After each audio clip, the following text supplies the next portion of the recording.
Video பிடிச்சிருந்தா தமிழ் தரவுகளுக்கு ஒரு subscribe பண்ணுங்கள், லைக் பண்ணுங்கள், கமெண்ட் பண்ணுங்கள், அந்த பெல் பட்டனை ஒரு அழுத்திடுங்க. வாழ்க வளமுடன்.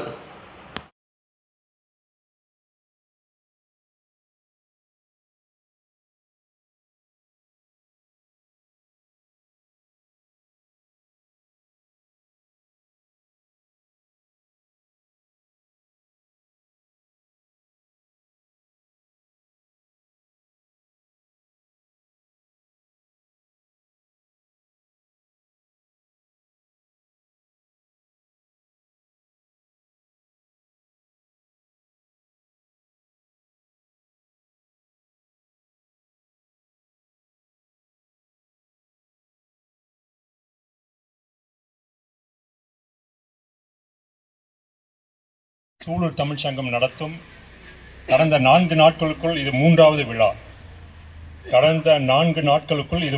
விழா. முதல் விழா பள்ளி மாணவர்கள் சாதனை புரிந்தமைக்காக அவர்களுக்கு மருதமலை பள்ளியில் பாராட்டு விழா கவிஞர் கவிதாசன் அவர்கள் தலைமையில் சிறப்புற நடைபெற்றது. அடுத்து இன்றைய காலையில் திருவாசகம் நூலுக்கு உரை எழுதிய சூலூர் கலைப்புத்தன் அண்ணன் அவர்களுடைய புத்தக வெளியீட்டு விழா. இன்று மாலை இசை வெளியீட்டு விழா, பட்சிராஜா பறவை படத்தினுடைய இசை வெளியீட்டு விழா. இங்கே தம்பி மன்னவன் அவர்கள் நிறைய பேசினார். சூலூர் கலைப்புத்தன் அவர்களை பற்றியும் செந்தில் அவர்களை பற்றியும் சூலூரை பற்றியும் நிறைய பேசினார். உண்மையிலேயே வாழ்க்கை என்பது நாம் எத்தனை ஆண்டுகள் வாழ்ந்தோம் என்பதில் இல்லை. வாழ்க்கையில் நாம் என்ன சாதித்தோம் என்பதை நிரூபிப்பதற்காகவே நாம் வாழ வேண்டும். நான் இங்கே வருவதற்கு ஒரு அரை மணி நேரத்திற்கு முன்னால் பார்த்தேன். தமிழ் பற்றி அமெரிக்காவைச் சேர்ந்த கலிபோர்னியாவைச் சேர்ந்த பிரையன் என்ற நபர் தமிழை கற்பதற்காக மதுரை வருகின்றார். மதுரை வந்து அங்கே தமிழை கற்று மிக அழகாக பேசுகிறார் தமிழில். பிபிசியில் அவர் பேட்டி கொடுக்கின்றார். தமிழ் எதற்காக கற்றீர்கள் என்று கேட்டபொழுது, தமிழுடைய பேச்சு மொழி என்னை ஈர்த்தது, இதயத்தை தொட்டது, அதனால் நான் கற்றேன் என்று கூறுகின்றார். அவர் அதே போல ஜியு போப் என்பவர் எழுதுகின்றார், whenever I die, a student of Tamil should be inscribed on my monument. என்னுடைய கல்லறையில் தமிழ் மாணவன் என்று எழுதியிருக்க வேண்டும் என்று கூறுகின்றார். ஆங்கிலம் கற்றவன் தான் இறந்தால் தன்னுடைய கல்லறையில் நான் ஒரு தமிழ் மாணவன் என்று இருக்க வேண்டும் என்று கூறியிருக்கின்றார். கால்டுவெல் தமிழ்நாடு முழுக்க நடந்தார். தமிழ் கற்றார், ஒப்பிலக்கணம் எழுதினார். ஆனால் இன்றைய சூழ்நிலையில் மாணவர்கள் தமிழ் கற்பதற்கு மிகவும் கடினப்படுகின்றார்கள். தமிழ் இனி மெல்லச் சாகும் என்று கூறுகின்றார்கள். ஆனால் தமிழ் சாவதற்கு நாமே காரணமாக இருந்துவிடக் கூடாது என்று கருதுகின்றேன். நம் உடல் விசித்திரமானது. நிறைய பேருக்கு தெரியுமோ இல்லையோ என்று தெரியவில்லை. நான் இங்கே குறிப்பிடுகின்றேன், இந்த இசை வெளியீட்டு விழாவில் நான் குறிப்பிடுகின்றேன், கிட்டத்தட்ட ஒரு நாளைக்கு 1,04,000 முறை நம் இதயம் துடிக்கிறது. ஒரு நாளைக்கு நம்மை ஒரு வாழ்த்துறை நீண்ட நெடிய வரலாற்றுடன் கூடிய எல்லோரும் உயர பறக்க வேண்டும் என்பதற்காகவே தன்னுடைய கவிதையின் தலைப்பையே கருவாக்கி ஒரு உரையை உருவாக்கி நீர்வழி படுவோம் என்ற தேவி பாரதி என்ற புத்தகம் எழுதியிருக்கின்றார். இங்கே வெள்ளகோயில் பக்கம் தான் இவர் மாதிரி அவரும் தேவி பாரதி சாகித்ய அகாடமி விருதாளர். அவருடைய புத்தகம் படித்தோம். இந்த மாதிரி நிறைய புத்தகங்கள் இருக்கு. இவர் இந்த ஸ்ரீராமுலு நாயுடுடைய மகன் ஸ்ரீஹரி சொன்ன கதையை வைத்து இவர் திரைப்படமாக எடுத்து இந்த வாசிப்போம் என்ற பாடலை நான் கேட்டதுமே, இந்த பாடல் ஒவ்வொரு பள்ளிக்கூடத்திலுமே ஒளிபரப்ப வேண்டும். ஒரு 3 நிமிஷம் அந்த பாடல், அதில் உள்ள கருத்துக்கள். அறிஞர் அண்ணா ஆகிட்டு அவருக்கு சர்ஜரி பண்ணுறதுக்கு முன்னாடி எனக்கு டாக்டர்கிட்ட எனக்கு ஒரு நாள் தள்ளி பண்ணுங்கன்னு கேட்குறாரு. ஏன்னு கேட்டதுமே, பயமா உங்களுக்கு என்ன கேட்குறாரு டாக்டர். இல்லை பயம்லாம் கிடையாதுங்க, ஒரு புத்தகம் பாதியில் விட்டுருக்கு, அது முடிச்சிடறேன்னு இருக்காரு. முடிச்ச பின்னாடி அடுத்த நாள் பண்ணுங்கன்னு இருக்காரு. ஸோ அந்த அளவுக்கு ஆர்வத்தோடு இருக்க. நேரு லிஃப்டில் வர்றாரு, ஜவஹர்லால் நேரு லிஃப்ட் நின்றுச்சு. அப்போ வந்து முக்கியமான அதிகாரிகள் ரொம்ப வருத்தப்படுறாங்க. ஐயோ, நேரு வந்து லிஃப்ட் நின்றுச்சு, பிரைம் மினிஸ்டர் ஆச்சு, நாட்டினுடைய முதன்மை அமைச்சர், இப்போ நின்றுச்சுன்னு சொல்லும்போது அடுத்து என்ன பண்ணலாங்கிற போது எனக்கு கவலையில் கையில் புத்தகம் ஒன்று இருக்கு, நான் படிச்சுட்டு இருக்கேன், நீங்கள் லிஃப்ட் சரி பண்ணுங்க. ஸோ அந்த மாதிரி புத்தகத்தில் ஆர்வம் இருக்கணும் அப்படிங்கிறது மெயின். கோயம்புத்தூரில் வந்து முதல் ப்ராஜெக்டர் வந்தது சாமிக்கண்ணு வின்சென்ட் என்ற கூடத்தை சார்ந்தவர். அவரிடம் தான் ப்ராஜெக்டருங்கிற ஒன்று வந்தது. அதையொட்டி 1946-47 மூத்தமிழ் அறிஞர் கலைஞர் அவர்கள் சிங்கநல்லூரில் ஒரு சின்ன ஓட்டு வீட்டில் 2 அறைகள் உண்டு கொண்ட அந்த அறையில் தான் 10 ரூபாய் வாடகையில் இருந்து அவர் வசனம் எழுதினார். மந்திரி குமாரி, மலைக்கல்லன், ராஜகுமாரி இந்த மாதிரி படங்கள் எல்லாம் 2 ஆண்டுகள் இருந்திருக்கிறார். எம்ஜிஆர் அவர்கள் ராமநாதபுரத்தில் பஜனை கோயில் வீதி என்ற அந்த வீதியில் ஒரு ஓட்டு வீட்டில் இருந்திருக்கின்றார். ஸோ இவர்கள் எல்லாம் ஆரம்ப காலம். அதே மாதிரி எம்எஸ்வி இசையில் வந்து அவரும் வந்து இங்கே கோயம்புத்தூரில் தான் இருந்திருக்காரு. வாலி கேட்டபோது நீங்கள் எப்படி இருக்கீங்கன்னா, எம்எஸ்வி சந்திப்பு அவரை பார்ப்பதுக்கு முன்னாடி ஒருவேளை சாப்பாடு எனக்கு இல்லை, அவர் சாப்பிட்ட பின்னாடி எனக்கு சாப்பிட்றதுக்கு நேரம் இல்லை, எம்எஸ்வி அவர்களை பார்த்த பின்னாடி எனக்கு சாப்பிட்றதுக்கு நேரம் இல்லை. ஸோ இந்த மாதிரி அவருடைய வாழ்க்கை மாறுது. அவருக்கு திண்ணையில் படுத்துருப்பாராம், சாப்பாடுக்கு காசு இல்லை இவர் வாலி அவர்களுக்கு. அப்போ வந்து பிபி சீனிவாசும் ஜிகே வெங்கடேஷ் 2 பேரும் 5 ரூபா கொடுப்பாங்க. அந்த 5 ரூபா வச்சுட்டு அவர் வாழ்க்கை வந்து ஓட்டியிருக்காரு. அதுக்கப்புறம் எங்கேயோ போயிட்டாரு. இந்த மாதிரி இந்த வெரைட்டி ஹால் ரோட்டில் ஒரு தியேட்டர், வெரைட்டி ஹால் தியேட்டர், அது பின்னாடி டிலைட் தியேட்டராக மாறிச்சு. அதே மாதிரி தியேட்டர் தான் சூலூரில், அதே டிலைட் தியேட்டரில் அச்எஸ்ல சண்முகதேவி தியேட்டர் ஒன்று உருவாச்சு. இந்த மாதிரி இந்த கதையெல்லாம் வச்சு தான் அவர் படமாக கொண்டு வந்திருக்காரு. அதில் பாடல் வந்து செந்தில் அவர்கள் பாடியிருக்கிறார். அந்த பாடல் உண்மையிலேயே கேட்க வேண்டும்.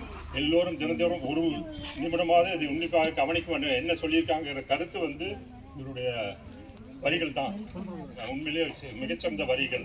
அந்த வகையில் இந்த விழா, இசை வெளியீட்டு விழா மிகச்சிறப்பாக வளர வேண்டும் என்று வாழ்த்துகின்றேன். நன்றி, வணக்கம். 15 அறிவாலயத்தில் திருமணம். சூழலில் பிறந்தவர் ஒரு முதலமைச்சருடைய வீட்டில் சம்பந்தி. நடிகர் சிவகுமார் அவர்கள் குறிப்பிடுகின்றார், அவர் அங்கே இருந்து காசிகவன் முதலிருந்து 4 கிலோமீட்டர் நடந்து வந்து இந்த உச்சத்தை தொட்டிருக்கின்றார். அதற்கு பின்னணியில் நிறைய முயற்சிகள், தொடர் முயற்சி, தொடர் விடாமுயற்சிகள் எல்லாம் எடுத்துத்தான் ஒவ்வொருவரும் சாதிக்க முடியும். அந்த வகையில் அண்ணன் கலைப்புத்தன் அவர்கள் சாதித்தது கொஞ்சம் நெஞ்சம் அல்ல. நான் கிட்டத்தட்ட அவரோட பழக்கம் ஒரு 4 ஆண்டுகள் தான். எந்த விழாக்கள் பார்த்தால் சிரிப்பார், புன்முறுவல் சிந்துவார், செல்வார், அவ்வளவுதான் முதல்ல.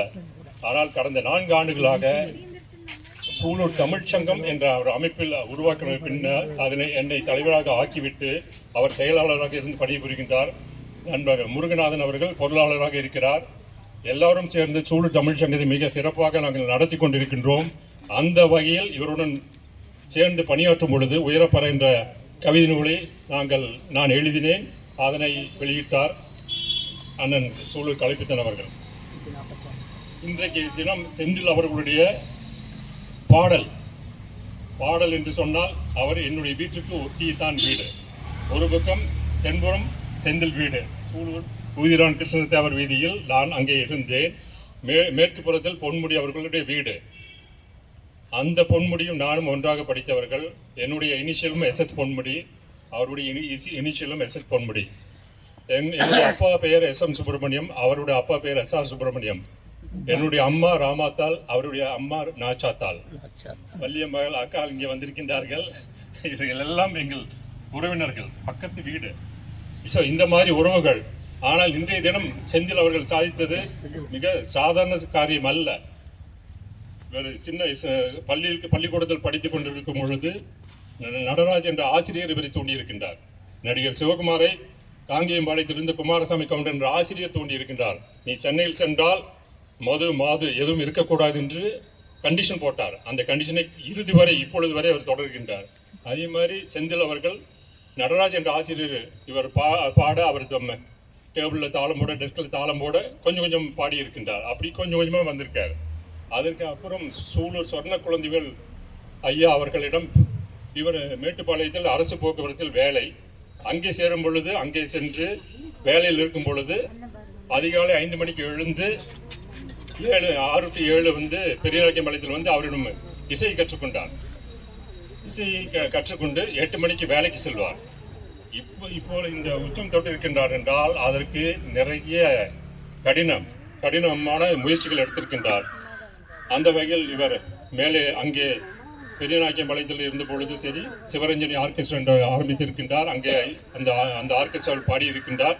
அதற்கப்புறம் சூலூரில் மாகாளியம்மன் கோயில் இசை நிகழ்ச்சி, அந்த சேனல் ஸ்போர்ட்ஸ் சேனலில் தமிழ்ச்செல்வன் அவர்கள் இவரை அறிமுகப்படுத்தி பாடியிருக்கின்றார். அப்படியே கொஞ்சம் கொஞ்சமாக வந்து இப்பொழுது அமுதராகம் தன்னுடைய மனைவி பெயரால் அமுதா என்ற பெயரில் அமுதராகம் ஆர்கெஸ்ட்ரா என்ற ஆரம்பித்து இப்பொழுது இந்த நிலைக்கு வந்திருக்கின்றார்.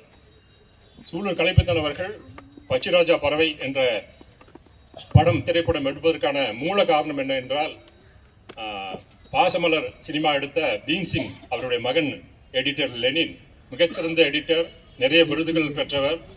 அவருக்கும் இவருக்கும் நெருங்கிய தொடர்பு. சூழல் கலைப்பித்தன் பார்த்தால் ஒல்லியாக இருப்பார், என்ன பண்ணி கொண்டிருக்கிற யாருக்குமே தெரியாது. மெட்ராஸ் போவார் வருவார், ஆனால் நிறைய செயல்பாடுகள் பண்ணிக்கொண்டே இருக்கின்றார். அந்த லெனின் சொல்லியிருக்கின்றார், நீங்கள் கோயம்புத்தூரில் தான் சினிமா ஆரம்பிச்சது அப்படிங்கிறதுக்காக நீங்கள் கொஞ்சம் முயற்சி எடுங்க என்று சொல்லும் பொழுது இவர் நேராக சென்று கோயம்புத்தூர் பட்சிராஜா ஸ்டுடியோட ஓனர் ஸ்ரீ ராமுலு நாயுடுவோட மகன் ஸ்ரீ ஹரியன் என்பவர் இருக்கின்றார். அவர் மிகச்சிறந்த மருத்துவர். அந்த மருத்துவர் மிகப்பெரிய தொழிலதிபர்களுக்கு மிகப்பெரிய அறிஞர்களுக்கெல்லாம் வைத்தியம் பார்த்தவர். தற்பொழுது அவருக்கு 2 கால்களும் இல்லை, கால்கள் எடுக்கப்பட்டு விட்டன. அவரிடம் சென்று இவர் உட்கார்ந்து கிட்டத்தட்ட மணிக்கணக்கில் உட்கார்ந்து எப்படியெல்லாம் இந்த சினிமா இந்த பட்சிராஜா ஸ்டுடியோ அப்பா ஆரம்பித்தார் என்றெல்லாம் கேள்வி கேட்டு அந்த கதையை வைத்துக்கொண்டு உள்வாங்கி கொண்டு இவர் திரைப்படமாகவே அதை மாற்றிவிட்டார். அதுதான் இவரிடம் உள்ள இது. ஒரு கதை கேட்டால் அந்த சின்ன கருவை இருந்தால் போதும், அதை அப்படியே டெவலப் பண்ணி ஒரு படமாக உருவாக்கி விட்டார். அந்த வகையில் இவர் ஸ்ரீராமுலு நாயுடுவோட மகன் ஸ்ரீ ஹரியிடம் கேட்டு பட்சிராஜா பறவை என்ற இந்த படத்தை தயாரித்திருக்கின்றார். பட்சிராஜா பறவையினுடைய பாடல் ஒன்று வாசிப்போம் என்ற பாடல் உண்மையிலே இப்போ யாருமே புஸ்தகம் வாங்கினாக்க மேலட்டே பார்ப்போம், தூக்கி பறந்தால போட்டுருவாங்க. அது எப்போ பார்த்தாலும் மண்ணடிச்சு தான் கிடக்க முடியும், யாரும் படிக்கிறது இல்லை. படிக்கணும் அப்படிங்கிற எண்ணம் இருந்தால் நிறைய படிக்கணும். நிறைய படிக்கும் பொழுது ஆக்சுவலி வாழ்நாள் கூடுது என்று சொல்கின்றார்கள். இதயம் ரொம்ப மென்மையாக செயல்படும். புத்தகம் படிக்கும் பொழுது தொடர்ச்சியாக அதை கான்சன்ட்ரேட் பண்ணும்போது மெல்ல இதயம் சாதாரணமாக நார்மலாக இருக்கும். ஆனால் அதே சமயம் கோவப்படும் போது அது ரொம்ப ஸ்பீடாக வேலை செய்யுது, இதாகுது. புத்தகம் படிக்கும்போது ரொம்ப இதாக இருக்குது. அதே மாதிரி இசை கேட்கும் பொழுது மெல்ல செயல்படும், இதயம் மென்மையாக இருக்கும். அதில் இசையும் சரி புத்தகமும் சரி இரண்டுமே நமக்கு தேவை. புத்தகம் கண்டிப்பாக படிக்க வேண்டும். நான் எப்படி இருந்தால் ஒரு நாளைக்கு 3 மணி நேரம் புத்தகம் படிக்கிறேன். நான் படித்த புத்தகங்கள் நிறைய இருக்கு. அதில் நாம் அடுத்ததாக இன்னொரு வாழ்த்துறை, ஒரு வாழ்த்துறை. பிசிராந்தியார் நட்பை பற்றி கேள்விப்பட்டிருப்பீங்க, இலக்கியம் படிக்கிறது தெரியும். பெரியவே பெரியார். இது பெங்களூர்ல இருந்தாலும் சரி, சூலூர் வந்தாலும் சரி, எங்க இருந்தாலும் பேசுவாரு. பேசுங்க. ஹலோ ஏனுங்க பேசுங்க. அன்பு நண்பன், அன்பு அண்ணன் மன்னன் அவர்களுக்கும், ஐயா கலைப்பித்தன் ஐயா அவர்களுக்கும், அண்ணன் பொன்முடி அவர்களுக்கும், எனது தமிழ் ஆசான் கீமா அண்ணன் அவர்களுக்கும், எனது பள்ளி தோழன் செந்திலுக்கும் மனமார்ந்த நன்றிகளை தெரிவித்துக் கொள்கிறேன். எனக்கு இத்தனை ஒரு சந்தர்ப்பத்தை வழங்கியதற்கு மிக்க மிக்க நன்றி. நன்றி. கேட்டு எல்லாத்தையும் கேட்ட கலால் துறையில் பணியாற்றி சூப்பரண்டாக பணியாற்றி ஓய்வு பெற்றிருக்கிற ஐயா அவர்களையும், இராணுவத்துறையில் ஓய்வு விட்டு இங்கே வந்திருக்கிற உங்கள் அனைவரையும், அதே போல பொங்கல் விழா குழுவில் பாட்டுக்கு பாட்டு என்ற நிகழ்ச்சியில் தொடர்ச்சியாக ஒரு 20 ஆண்டுகள் அந்த நிகழ்ச்சியை திறம்பட செந்திலோடு இணைந்து இசைத்துக் கொண்டிருக்கிற சிடிசி பேச்சுமுத்து, செல் அசோசியேட் சேவியர் மற்றும் டிஎம்எஸ் ரோகிணிகுமார் அவர்களையும், ஐயப்பன் அவர்களையும் வருக வருக என்று வரவேற்று இப்பொழுது இசை வெளியீட்டு நேரம். நாம் எப்பவுமே கைதட்டி தானே பழகி இருக்கிறோம், சொல்லவே வேண்டாம். பண்ணுவாங்க. இசை வெளியீடை 3 பேரும் சேர்ந்து வெளியிடுகிறார்கள். எழுந்து கைதட்டுங்க. இப்பொழுது பாடல் இசைக்கப்படும். பாவேந்தன் சொன்னான் நூலைப்படி, சங்கத்தமிழ் நூலைப்படி, காலையில் படி கட்டும் பகல் படி, மாலை இரவு பொருள் படி நூலைப்படி என்று சொன்னார். அப்படி ஒரு வடித்த கவிதைதான் பச்சிராஜா பறவையில் சூலூர் கலைப்பித்தன் அவர்கள் வடித்து கொடுக்க, கவிக்கரன் அவர்கள் இசை தொடுக்க, நமது அமுதராகம் செந்தில்குமாரும் அவரது புதல்வியும் அபிநய பாரதி இணைந்து பாடியிருக்கிறார்கள். எவ்வளவு சந்தோஷமா இருக்கு பாருங்க. நாம் வேடிக்கை பார்த்துட்டே இருக்கிறோம். கைதட்டுங்க. இப்பொழுது இசை வெளியீட்டு விழா. குரல் நல்லா இருக்கும்.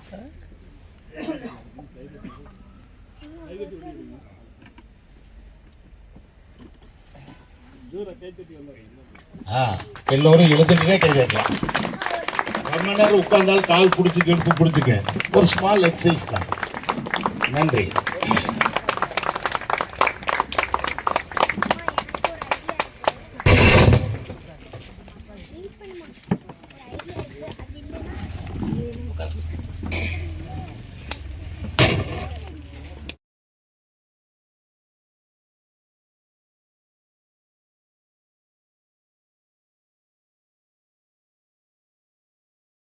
கேட்டு எல்லாத்தையும்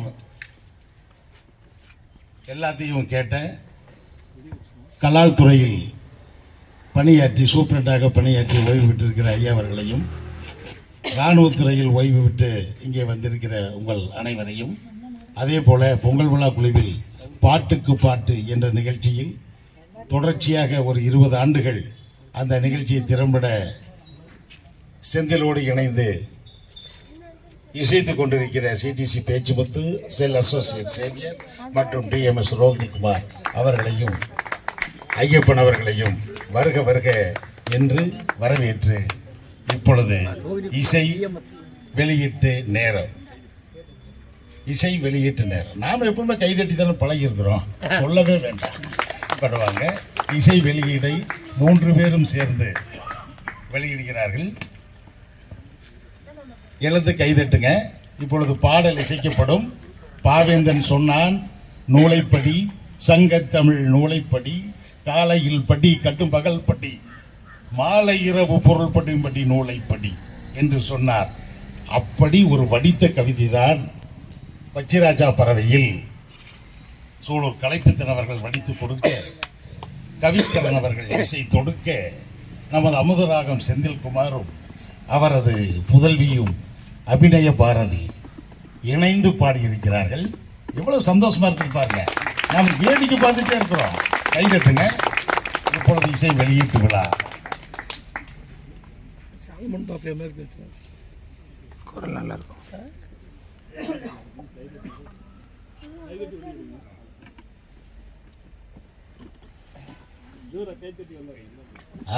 எல்லோரும் எழுதுட்டே கை தட்டலாம். 1 மணி நேரம் உட்கார்ந்தால் கால் பிடிச்சிக்க எடுத்து பிடிச்சிக்க. ஒரு ஸ்மால் எக்ஸசைஸ் தான். நன்றி.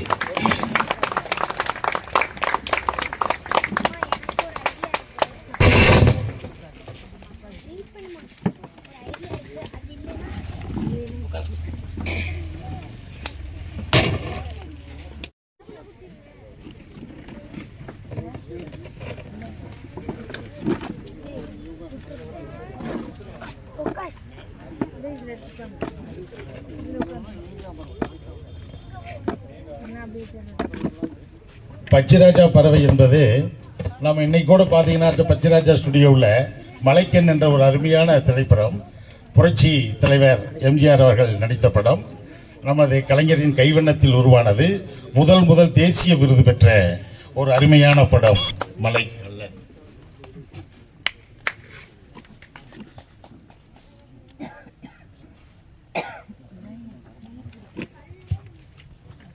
சோழூர் தமிழ்ச்சங்கத்தின் சார்பாக பொருளாளர் அவர்கள் தமிழ்ச்சங்கத்தின் பொருளாளர் அவர்கள் மன்னவன் அவர்களுக்கு இப்பொழுது சிறப்பு செய்கின்றார்.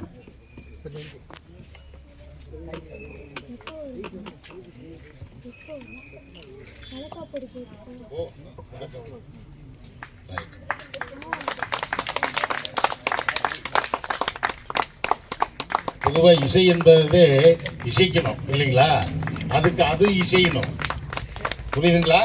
இசையணும்னா ஒத்துழைக்கிறதுன்னு அர்த்தம். ஆமா, அதற்கு பின்னாடி இசை நிகழ்ச்சியும் இருக்கு, ஏற்புரை இருக்கு, நிறைய இருக்கு. நன்றி. இப்பொழுது பாடல்.